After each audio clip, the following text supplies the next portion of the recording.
to be with my three good companions, just my rifle, pony and me. Mes gros ciné, bonjour ou bonsoir, ça va dépendre de l'heure à laquelle vous allez découvrir cette nouvelle émission qui sera aux couleurs du Festival de Cannes. Alors moi je n'y suis pas allé cette année, ni d'ailleurs les précédentes, peu importe, mais en tout cas il y avait bon nombre de critiques de cinéma sur la croisette, dont une qui s'appelle Shiva Fouladi, qui est critique de cinéma, journaliste et qui est aussi traductrice, on en parlera très certainement, et qui officie pour la revue internet qui s'appelle le Mag Cinéma. Et donc, elle est partie à Cannes cette année et elle a accepté de venir sur cette chaîne, d'une part pour nous expliquer un petit peu son parcours, qu'est-ce qui l'a emmené vers ce métier qui est ce très beau métier. Enfin, certains disent que ce n'est pas un métier, on va dire, voilà, mais c'est pas grave, allez, la critique de cinéma. Et puis, le Mag Cinéma, comment il a été créé, dans quelle occasion. Et puis, dans la deuxième partie de cette émission, nous parlerons de son Festival de Cannes, donc les films qu'elle a vus, et puis surtout de nous parler un petit peu de quelle orientation prend le cinéma pendant ces 15 jours, et ça pourrait être très intéressant d'avoir comme ça un œil en tout cas sur ces films-là. Mais avant cela, bonjour Shiva, comment allez-vous? Bonjour, merci beaucoup. Et vous? Ben écoutez, très bien, je suis content de converser avec vous. On s'était rencontrés à Belfort, aux À entrevues Belfort, de très bref Belfort. rencontre, ouais. Exactement. Et on s'était dit que ça serait bien de faire une émission, voilà, et on avait trouvé cette thématique-là. Donc, je suis content et je suis frustré parce que j'ai pas fait Cannes, c'est toujours frustrant. Donc, la première question, je vais rester sur Cannes. Allez, question un peu people, mais peu importe, c'est pas grave. Rapidement, l'annonce de la Palme d'Or cette année, vous étiez dubitatif ou effectivement très contente? Moi, je pense que c'était un film qui méritait vraiment. Moi, je ne sais pas si vous avez regardé pendant le festival, je faisais vraiment toutes petites vidéos. Oui.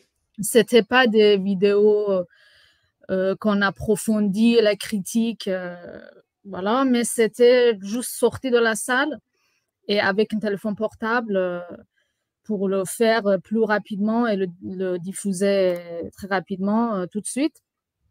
Et dans les vidéos que j'ai fait, sur la vidéo que j'ai fait au sujet de l'anatomie d'une chute, du coup, j'ai dit que pour moi, ça sera la Palme d'Or.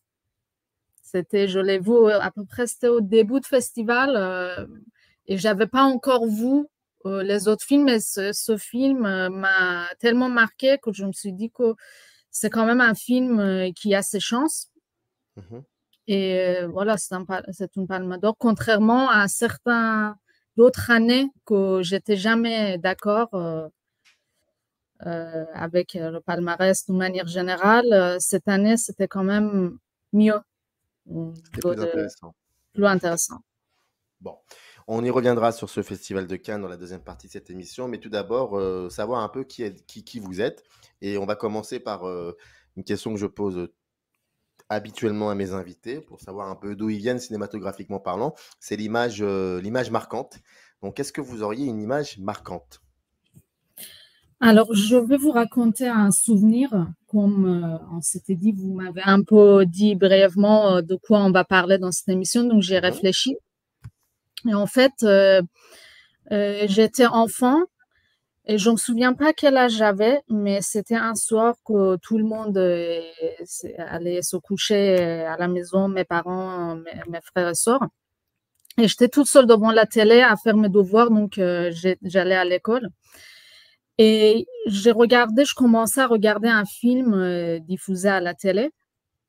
Et c'était un film de Krzysztof Kieślowski qui s'appelle, le titre français, c'est Amateur. Oui. C'est l'histoire de quelqu'un qui travaille dans une usine. Et au début du film, il s'achète un caméra Super 8 pour filmer la naissance de son enfant. Et puis, il prend l'habitude à filmer. Il prend l'habitude à filmer tout ce qui se passe autour de lui. Et je regardais ça et c'était pour la première fois que, en fait, c'était une grande découverte pour moi. Je me suis dit, bah, le cinéma, c'est ça, c'est observer autour de soi et influencer et être influencé, parce que c'est très compliqué comme film. Il s'agit d'un métafilm. On voit dans le film les documentaires qu'il filme. Il filme les réunions de l'usine, sa femme, son quartier. Et en fait, je découvrais, je n'avais aucune connaissance de cinéma, mais je découvrais en même temps le dispositif cinématographique et le cinéma lui-même. Et je me disais, en fait, c'est ça,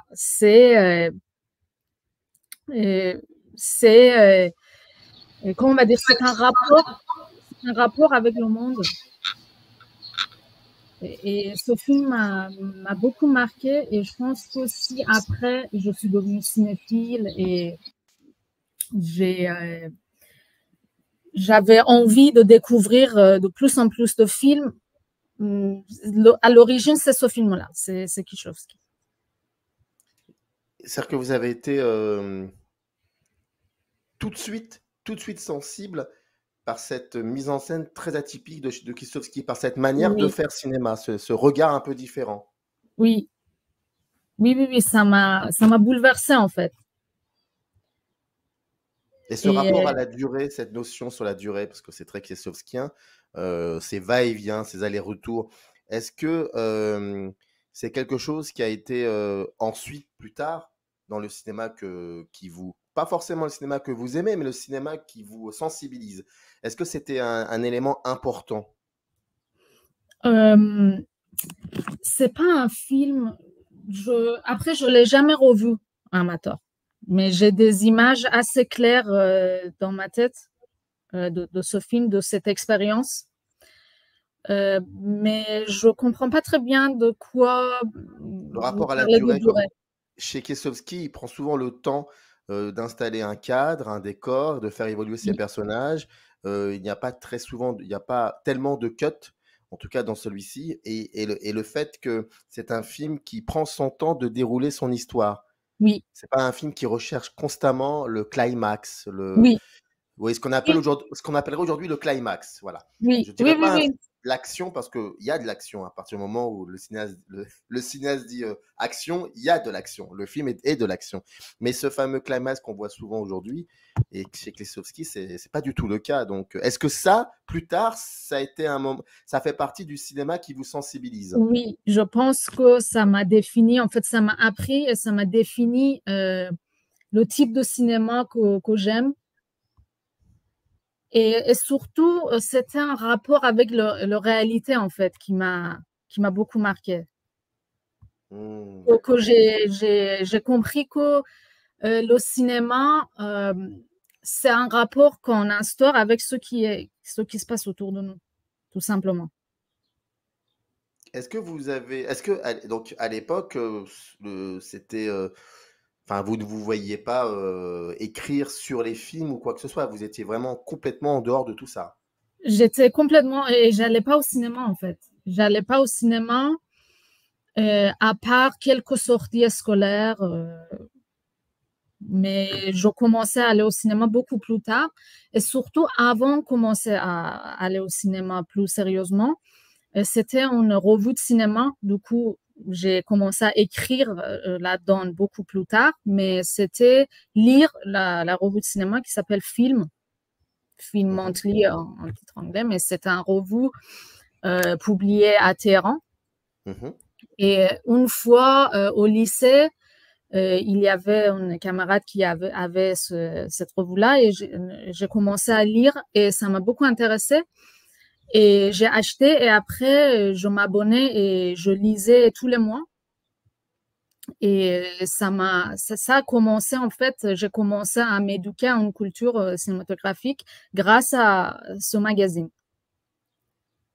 Alors, il y a effectivement l'initiation au cinéma, c'est-à-dire savoir que tel film existe ou tel cinéaste existe. Oui. Mais après, il y a aussi un autre aspect. Il y a peut-être 2-3% des lecteurs qui sont concernés par ça et qui deviennent un vrai critique. C'est comment parler des films. Est-ce que cette question-là, tout de suite, elle vous a embêté? Non, non, mais c'était tout d'abord pour moi imaginer en fait, parce que je voyais pas les films dans lesquels, les films qui étaient sujets des articles, des textes dans le magazine. Et mais je lisais et j'imaginais à quoi ça peut ressembler. Donc, j'imaginais les acteurs, l'image et c'était très intéressant pour moi. Je passais beaucoup de temps à lire et à imaginer à quoi ça peut ressembler. Et après, c'était un guide pour plus tard, par exemple, de connaître les grands cinéastes qu'il faut absolument voir leurs films. Et donc, je cherchais à l'époque, il y avait des DVD que j'achetais et il y avait des gens qui louaient des DVD, mais après, tout ça, c'était plutôt des enregistrements illégaux. Et après, c'est l'Internet qui est venu et tout le monde téléchargeait de façon illégale. Et donc, j'ai classé mes DVD et je voyais par exemple tout Bergman, tout Orson Welles, tout Bresson. C'est des cinéastes, tout Tarkovsky, il y avait beaucoup d'articles dans la revue et à cause de ça, en fait, j'avais envie de voir les films et je choisissais en fait les DVD, les films que je regardais. Et après, j'ai commencé à écrire un peu pour moi-même. La première critique que j'ai écrite, bizarrement, et qui était publiée, c'était pas une critique de cinéma, mais c'était une critique de théâtre. Parce que j'allais beaucoup au théâtre aussi à une époque. Et je lisais une revue de théâtre aussi. Et quand je suis allée à un théâtre qui m'a beaucoup plu, et comme ça, de façon vraiment spontanée, j'ai écrit un texte et je l'ai envoyé à cette revue-là. Et la prochaine fois que je l'ai lu, j'ai ouvert la revue, j'ai vu que mon texte est publié, sans me prévenir, sans rien dire, mais ils m'ont publié mon texte.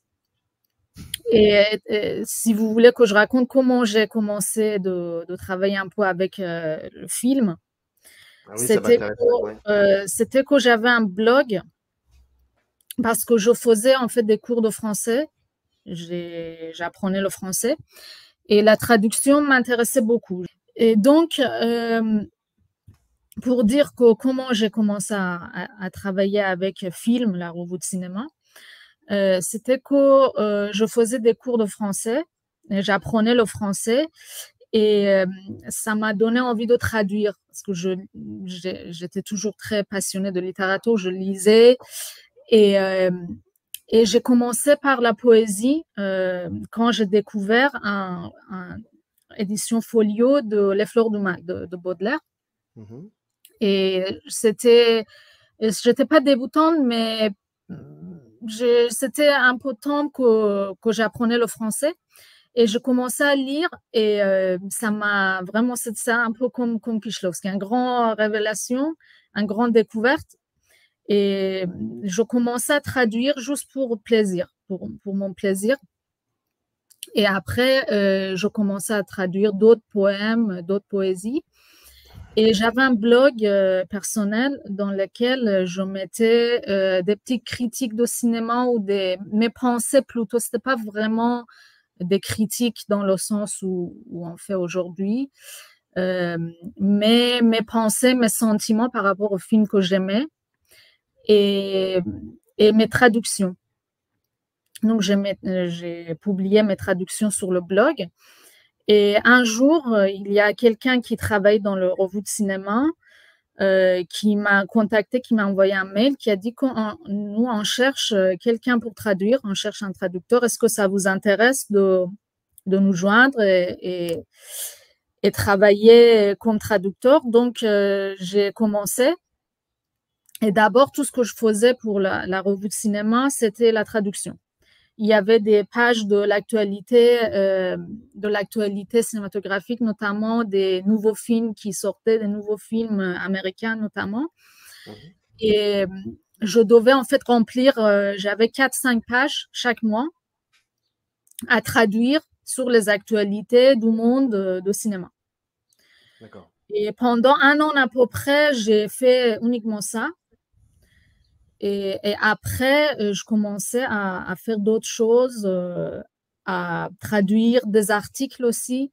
Et après, j'étais invitée par une autre revue aussi, qui était ça. Ça, c'est le film, c'est la revue de cinéma le plus ancienne, en fait, qui a commencé. C'est maintenant, il y a 40 ans à peu près, et qui existe. Mais la deuxième revue, c'était Jaune, donc ça venait de commencer à travailler.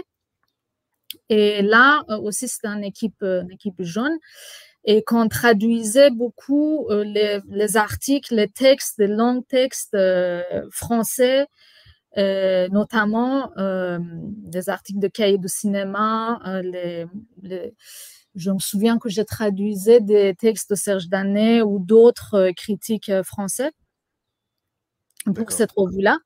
Et après, je commençais à écrire aussi moi-même. J'ai fait quelques interviews des cinéastes iraniens aussi.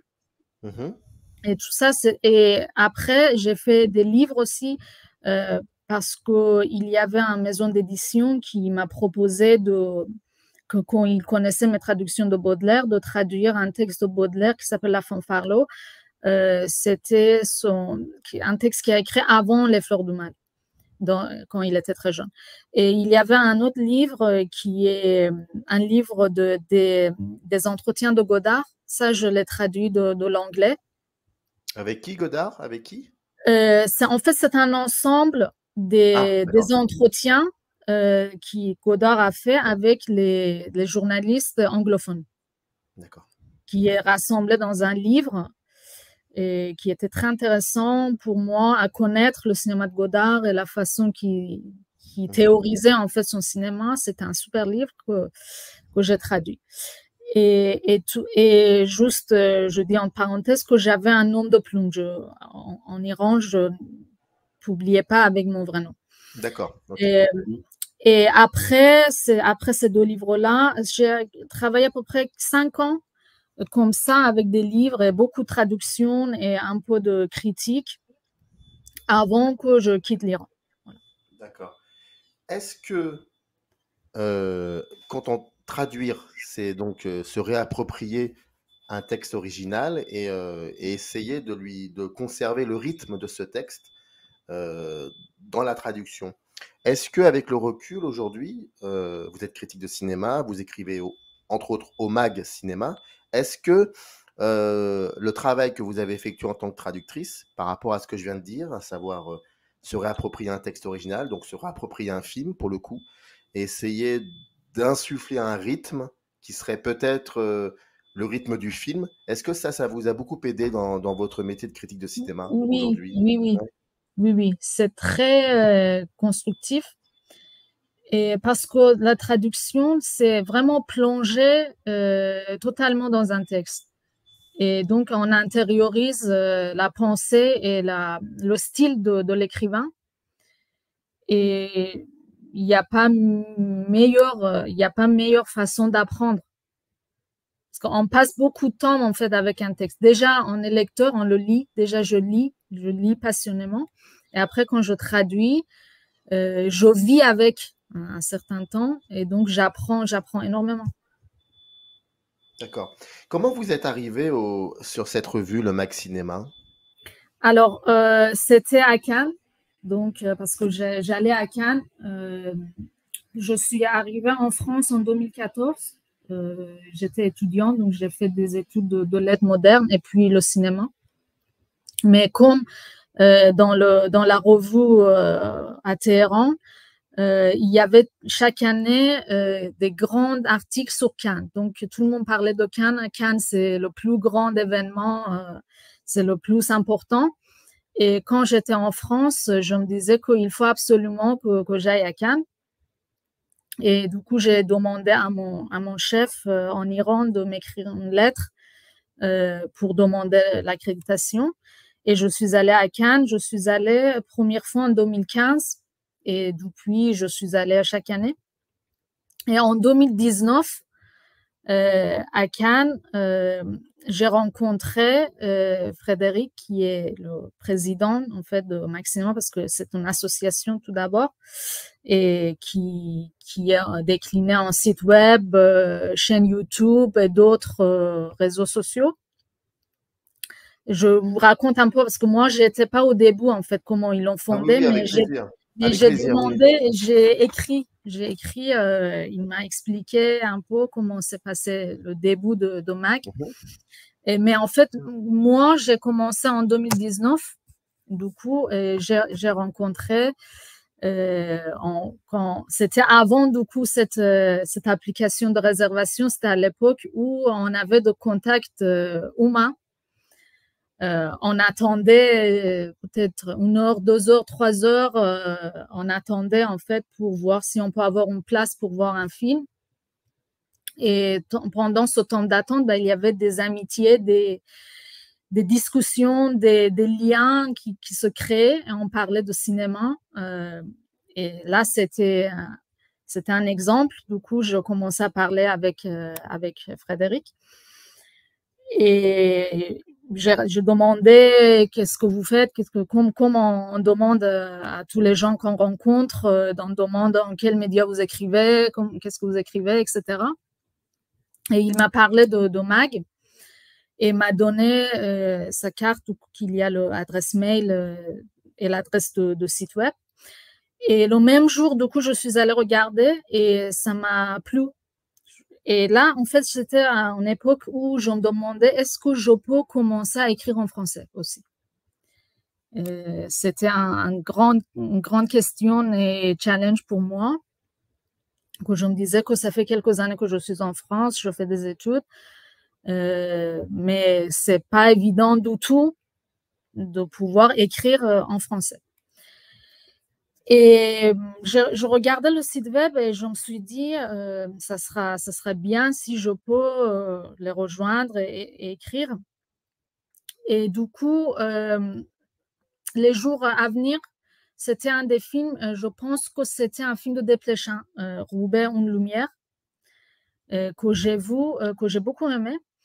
Et j'ai commencé à écrire comme ça, écrire une critique en français sur des papiers. Et quand moi, je suis comme ça, je suis enthousiaste, je le montre directement. Je l'ai vu la prochaine fois que j'ai croisé Frédéric, je suis allée le voir et j'ai dit, tiens, moi, j'ai écrit un texte. Est-ce que ça t'intéresse? Est-ce que c'est possible que tu le regardes, tu lis et tu me dis qu'est-ce que tu en penses? Et après, il a lu et on a beaucoup discuté là-dessous, mais finalement, il a publié. Et du coup, c'était le premier texte que j'ai écrit pour eux. Et après, j'ai continué. Voilà. Et d'ailleurs, le Mag Cinéma se décline aussi, comme vous l'avez dit, en plusieurs espaces. Il y a une chaîne YouTube. Oui. D'ailleurs, toutes les informations sont dans le descriptif de la vidéo. Et depuis ce moment où vous écrivez jusqu'à aujourd'hui, comment dire, est-ce que, en tout cas vous concernant, cette fonction de critique de cinéma, est-ce qu'aujourd'hui elle est très importante? Oui, c'est le plus grand plaisir déjà de participer au festival.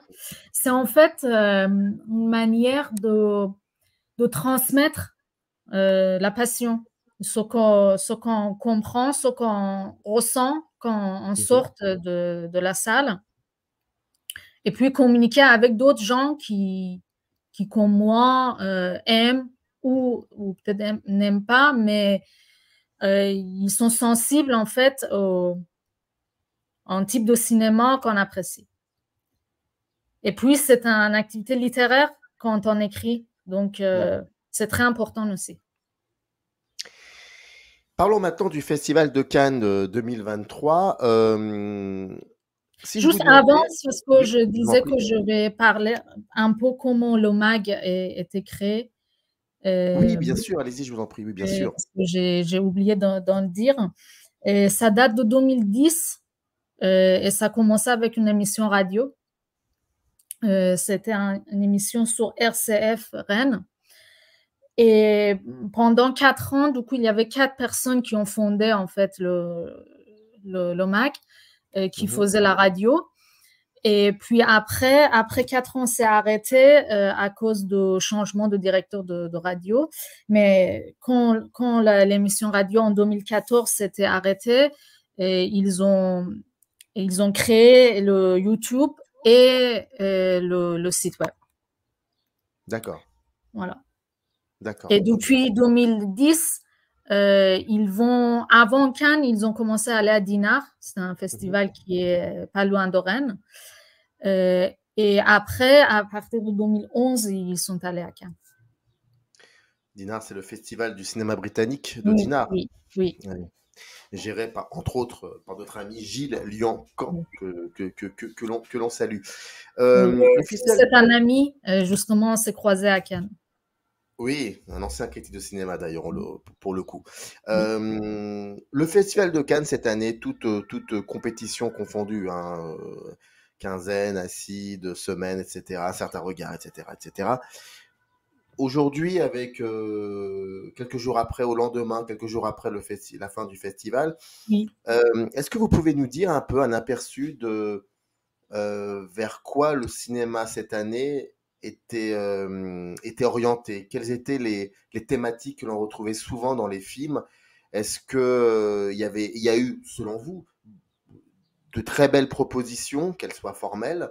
Dans l'ensemble, c'était quoi ce cinéma cette année à Cannes? J'ai envie de dire que moi, je m'intéresse plus l'esthétique des films que des sujets. Parce que les sujets qui font scandale, on manque pas. Là, cette année, il y avait le film de Catherine Corsini qui était sujet au débat. Il y avait le film de Mai Wen aussi. Mais c'est des raisons hors cinéma, en fait. C'est des raisons... là, par exemple, sur les petites vidéos qu'on a fait, il y avait une des vidéos de mon collègue qui parle de film de Corsini, qui dit qu'il a aimé. Moi, je ne suis pas d'accord, je n'ai pas aimé le film, mais de toute façon, il a le droit de dire que le film l'a plu. Et cette vidéo est devenue sujet au beaucoup d'insultes des haters anti-Corsini, qui a fait beaucoup de vues et beaucoup de commentaires d'insultes. Voilà, il y a toujours des choses comme ça, mais pour moi, j'ai envie de dire que depuis 2015 que je vais à Cannes, cette année, c'était la meilleure édition pour moi. Il y avait vraiment plusieurs des cinéastes qui sont très importants pour moi, qui étaient réunis cette année.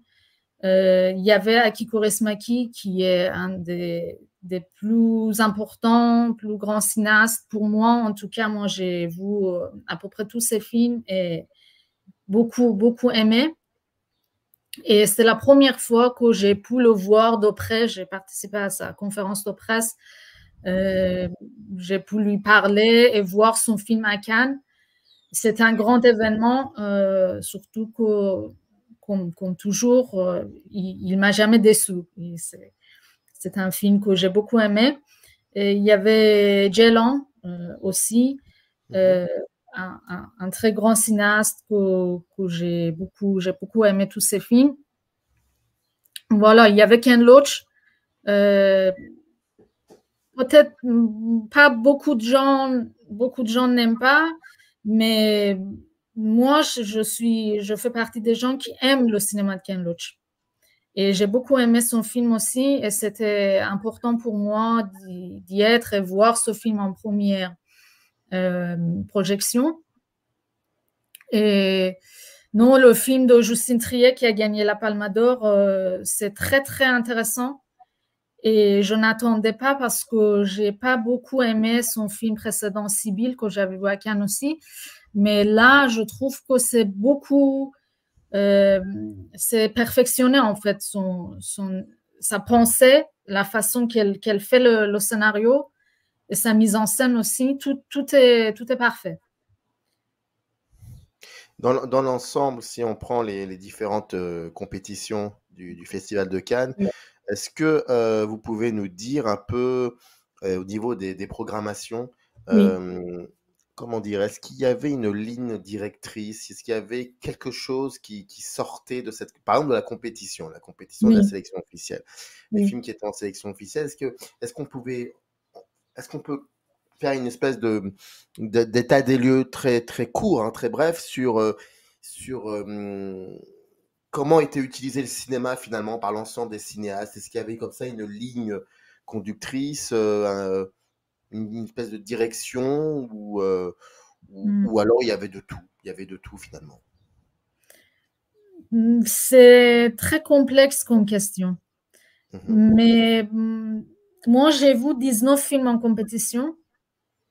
D'habitude, je me concentre beaucoup plus sur la compétition que les autres sélections. Non, je peux pas dire que il y a une variété. En fait, c'était important peut-être que cette année, plus que les années précédentes, ce qui est un très bon signe, des cinéastes femmes, ça on peut le dire. Mhm. C'est toujours bien de plus en plus de cinéastes, de réalisatrices en fait qui s'expriment. Là, il y avait Justine Triet, il y avait Catherine Breillat, j'ai beaucoup aimé son film aussi.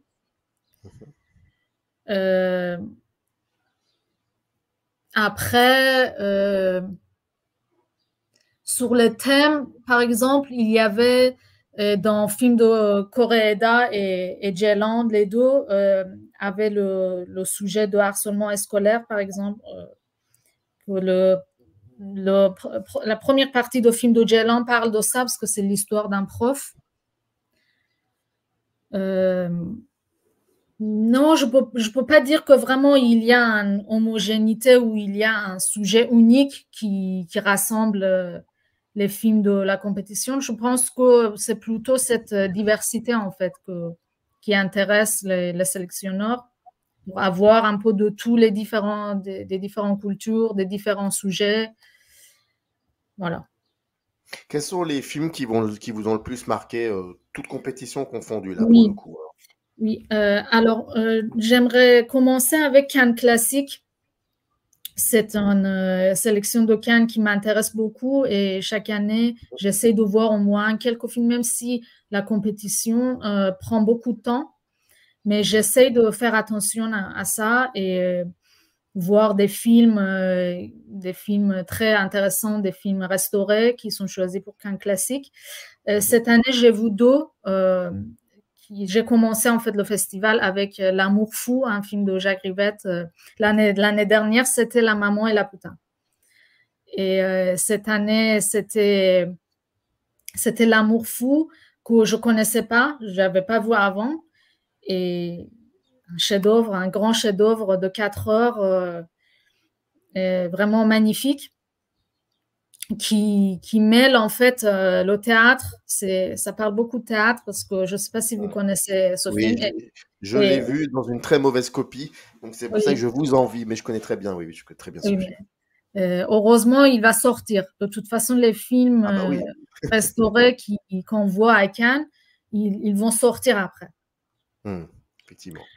Et après, le deuxième, c'était Caligula, un film censé être réalisé par Tinto Brass, mais si j'ai bien compris, il était viré au milieu de tournage. C'était un tournage qui était viré au cauchemar pour plusieurs raisons, c'est devenu trop cher, etc. Et finalement, il y avait une copie de ce film qui était sorti à l'époque. C'est un film des années 70. Mais là, maintenant, on a une version restaurée, rééditée. Il y a des gens qui ont fait vraiment un autre montage là-dessous. Et déjà, la qualité d'image, la restauration est vraiment impressionnante, vraiment incroyable. Et le montage aussi, très intéressant. Et le Il paraît que film, c'est un autre film. C'est différent de. Ou alors est-ce que c'est vrai? Est-ce que vous aviez pas vu, vous, l'original? non, moi, j'ai pas vu d'autres versions. C'est la seule version que j'ai vue, donc je ne peux pas en juger. Je Mais pense qu'il y avait 2 versions qui étaient sorties, il y avait déjà 2 versions en DVD, là, une version, d'exploitation cinéma, je crois, hein. Si je me trompe, ceux qui nous regardent, hein, dites-le dans les commentaires. Et il y avait une seconde version qui était beaucoup plus, on va dire, hard, beaucoup plus de scènes érotiques, voire même parce qu'il y a beaucoup de légendes sulfureuses autour de ce film. oui. Comme quoi, il y avait des scènes qui étaient vraies, finalement. Il y avait réellement des. Et donc, le film en question, je crois qu'il avait été remonté. Enfin, je sais pas. Donc, mais vous, comment vous l'aviez reçu, ce film quand Moi, vous l'avez. je ne peux pas en juger sur les différences des différentes Ouais. versions, mais je sais qu'en fait, ils ont vraiment fait un montage. C'est-à-dire qu'ils ont pris des morceaux et il y avait des monteurs en fait qui ont fait un montage différent. Et déjà la mise en scène, l'image, tout ce qui, parce que en fait sur un nouveau technique d'étalonnage qui fait ressortir les couleurs et c'est vraiment très très beau. Et puis en fait, avant de le voir, moi, je me demandais est-ce qu'il y a un lien entre ce film et la pièce de Camus, Caligula, que j'aime beaucoup et j'ai vu en mise en scène au théâtre à Téhéran, qui est très, très bouleversant, le texte et le personnage de Caligula, mais a priori, non, il n'y a pas de lien. Mais non, j'ai beaucoup aimé. C'est une mise en scène vraiment impressionnante. Et c'est lent aussi, c'est à peu près 3 heures. D'accord. Je ne sais pas c'était quelle durée les autres versions, mais la nouvelle version, c'est 3 heures. Et il va sortir en septembre. Il va sortir en septembre, d'accord. Oui. Donc ça, c'est les 2 films de Cannes classique que vous. Les 2 films de Cannes classique. Après, il y a une autre chose. C'était une séance hommage à Godard. Ça faisait partie des choses qu'avant que le festival commence, je me disais qu'il faut qu'à tout prix, j'arrive à réserver le billet pour ça. Il y avait ça et la rencontre avec Tarantino. Et Tarantino, je n'ai pas pu avoir de place. Donc, malheureusement, je n'ai pas pu voir Tarantino et le film qu'il propose parce qu'a priori, il a proposé un film surprise. Mais le hommage à Godard, en fait, c'était un documentaire, un nouveau documentaire sur Godard, plus un court-métrage qui est produit par Saint-Laurent et qui est annonce d'un film qui n'existe pas, mais en fait, c'était son dernier projet avant qu'il ait décédé. Et ça laisse le regret qu'il n'a pas pu le faire, il n'a pas pu l'achever. Et c'est juste quelques notes d'intention, c'est à peu près 15-20 minutes. Et c'est quelques images, des photos et des pages de scénario qu'on voit et quelques morceaux de vidéo aussi qu'il avait fait. Et on voit que c'était une adaptation littéraire, un mélange de 2 romans qu'il voulait adapter. On ne voit pas grand-chose en fait, on ne peut pas savoir vraiment qu'est-ce qu'il voulait faire, mais c'est déjà comme un collage, comme il avait l'habitude de le faire, des morceaux, des voix off et des images en fait de ce film qui n'est jamais réalisé. Il y avait ça qui était intéressant. Et après, moi j'ai vu quelques films dans Un certain regard. Je peux donner un titre par exemple. Le règne animal, qui était, je crois, le premier film même de Un certain regard. En fait, quand un film me marque, souvent c'est parce que c'est inattendu aussi. C'est-à-dire que il y a un cinéaste que je connais pas beaucoup ou j'ai pas aimé son film précédent et je n'attends pas à un bon film. Et quand c'est bien, là, c'est vraiment marquant pour moi. Et là, c'est le règne animal. Déjà, c'est un genre que je n'apprécie pas souvent. On peut le classer parmi les films de genre, mais tout est bien fait dans ce film. Pour moi, des acteurs, le scénario. Et c'est le deuxième film de Paul Kirchner, si je prononce bien, le jeune adolescent qui a joué pour Christophe Honoré dans Le Lycéen. Et là, c'est son deuxième film. Et c'est un film qui parle de l'adolescence et la crise écologique. Mais voilà, je n'attendais pas un film si maîtrisé. D'accord. Et après, dans la compétition, comme je vous disais, il y avait Catherine Breillat, Ken Loach, le film de Marco Bellocchio, pareil, parce que je ne suis pas fan de Bellocchio d'une manière générale, contrairement à plein d'autres gens, comme par exemple mon collègue, complètement fasciné par son film précédent, Le Traître. Moi, je n'ai pas aimé Le Traître. Et ça, son nouveau film, ça s'appelle L'Enlèvement. Je trouve la mise en scène absolument magnifique. C'est très exagéré, c'est très opéra. C'est un peu le style de Coppola. Mais c'est très, très puissant et efficace. Et puis, parmi les films que j'ai aimés, Les Filles d'Olpha. Oui. Les Filles d'Olpha, qui était en fait le sujet de départ, c'est un documentaire. Je sais pas, je pense que vous connaissez un peu de quoi s'agit-il ce film. Oui, exactement. Mais vous pouvez en parler. Je pense qu'il y en a beaucoup qui ne connaissent pas ce film tunisien. Et après, je pense qu'en ce moment, il y a des reprises à Paris. Oui. Je sais qu'il y a des reprises d'Un certain regard qui a Harlequin.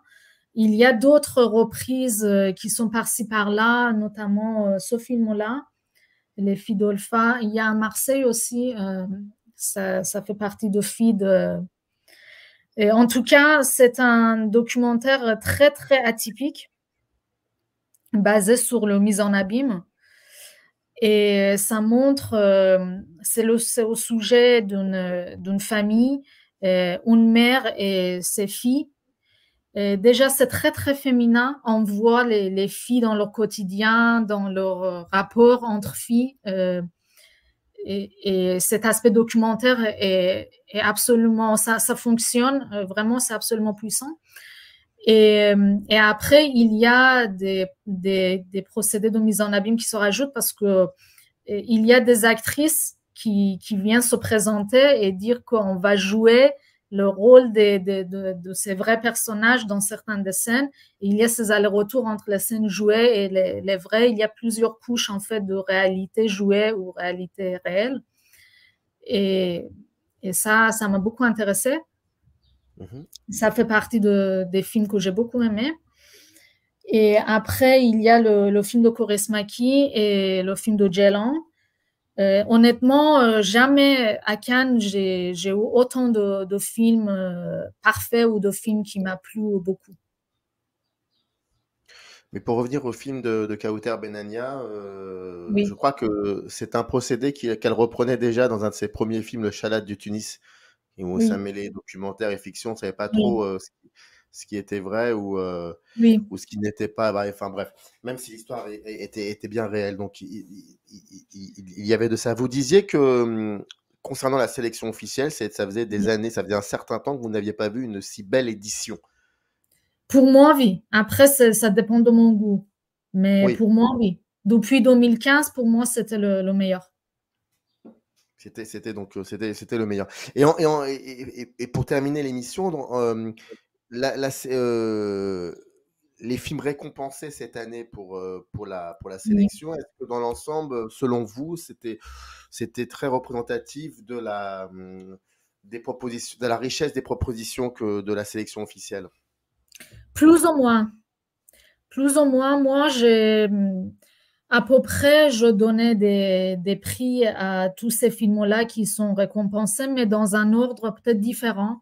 Par exemple, pour le film de Ceylan, moi, je ne récompensais pas l'actrice, mais l'acteur principal. Je trouve que l'actrice a un rôle pas très impressionnant. Et par exemple, Sandra Hüller, qui joue dans 2 films, The Zone of Interest et Anatomie d'une chute, avait beaucoup plus de talent, qui était brillante en fait sa présentation, moi je donnerais à elle, par exemple, le prix d'interprétation féminine. Ou même les... Comment? Ça dépend de la subjectivité finalement. Oui, oui, oui. Ou même, par exemple, l'acteur de Wenders qui a gagné, moi, le film de Wenders, je l'ai trouvé sans intérêt à peu près. J'ai pas beaucoup accroché à ce film qui commence plutôt en sorte de documentaire sur quelqu'un qui est agent de nettoyage des toilettes à Tokyo.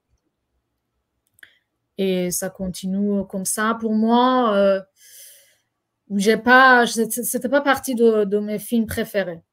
Mais dans l'ensemble, le palmarès, c'était pas... Il y avait des pires. Il y avait des années que, je sais pas, Parasite, qui a gagné le Palme d'Or, était totalement sans intérêt pour moi.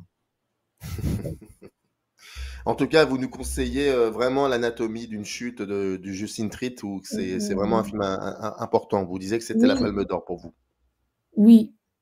Après, moi, je pensais que la Palme d'Or à Kaurismäki, ça aurait été un bon geste pour quelqu'un comme Kaurismäki. Mais il ne serait pas venu la chercher. Je serais pas venu la chercher. Il était là. Il était oui, là. Mais ce qui est très drôle, c'est que moi, je me souviens d'une édition où il avait reçu, je crois, le prix ou le grand prix du jury, je ne sais plus. Il est monté sur scène, il a dit thank you et il est reparti. Il a même pas. C'est tout. Il a dit thank you et il est parti. Oui. Voilà. Donc moi, je me suis dit, s'il a la Palme d'Or, ça serait génial. Après, le soirée de palmarès, il n'était pas là, c'est vrai, mais il était pour les projections, la conférence. Et je raconte juste, je ne sais pas quand est-ce que son film va sortir en France, mais il y a une blague assez drôle dans son film. Il y a une scène où les deux personnages, ils vont au cinéma et ils voient un film, un morceau de... En fait, on voit le film qu'ils voient, c'est le film de Jarmusch sur les zombies. Ouais. Il voit ça et après, à la sortie de salle, on voit deux personnes qu'on voit parce qu'ils ne font pas partie des personnages de film, on les voit après jamais. Mais il y a deux personnes qui parlent du film et il y a un qui disent que oui, ça ressemblait à un journal d'un courrier de campagne de Bresson et l'autre dit non, ça ressemblait à Godard. Et là, la salle était morte de rire. Et c'était ce blague avec les critiques. Dans la conférence de presse, je lui ai posé une question. Je lui ai dit, est-ce que les deux personnes qui critiquent le film de Jarmusch et disent que ça ressemble à Bresson et Godard, ils sont des critiques de cinéma? Et il a juste dit, non, ils ne sont pas des critiques de cinéma, ils sont mes voisins. C'est pas mal. Eh oui, c'est génial. Bon, merci beaucoup, Shiva. Merci beaucoup à vous. Merci beaucoup, Shiva. Ça fait toujours plaisir de parler de cinéma.